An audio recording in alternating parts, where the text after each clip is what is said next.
இப்போது நம்ம காம்போ வந்து ஃபிட் பண்ண போகிறோம். ஸோ ஃப்ரேமை நல்லா க்ளீன் பண்ணிவிட்டு கம்மு ப்ராப்பராக போட்டுருங்க. ரொம்ப கம்மியாகவும் இருக்கக்கூடாது, ரொம்ப அதிகமாகவும் இருக்கக்கூடாது. ஸோ மீடியமாக போட்டுக்கிட்டிங்கன்னா உங்களுக்கு வந்து ஒட்டுறதுக்கு பர்ஃபெக்டாக இருக்கும். அதுக்கப்புறம் காம்போ ஒட்டிட்டுக்கப்புறம் ப்ராப்பராக க்ளீன் பண்ணிவிடுங்க. ப்ராப்பராக க்ளீன் பண்ணால் தான் உங்களுக்கு வந்து ஒர்க்கு வந்து நீங்கள் ஒர்க்கு பண்ணணுன்ட்டு பண்ணக்கூடாது. நல்லா ஃபினிஷிங்காக பண்ணி கொடுத்தீங்கன்னா நாளைக்கு அதே கஸ்டமர் உங்களை தேடி வருவாங்க. உங்களை தேடி வர கஸ்டமர் நாளைக்கு இன்னொரு கஸ்டமருக்கு அவங்க ஃப்ரெண்ட்ஸ் அண்ட் ஃபேமிலிக்கு ரெஃபர் பண்ணுவாங்க.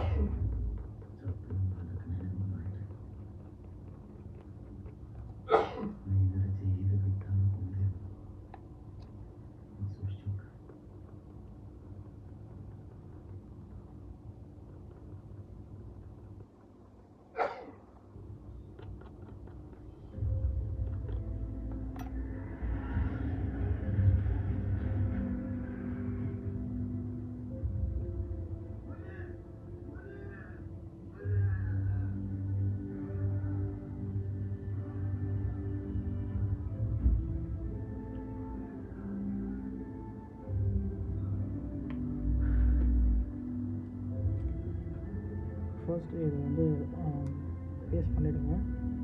பேஸ்ட் பண்ணிட்டீங்கன்னா உங்களுக்கு வந்து ப்ராப்பராக இருக்கும். அண்ட் தென்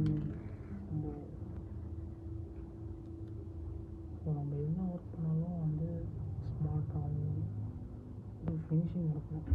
அப்போ தான் நம்ம வந்து காம்போ ஒர்க்கும் நம்மளுக்கும் மட்டும் தெரியும் அப்படின்னு நினச்சி ஓட்டக்கூடாது.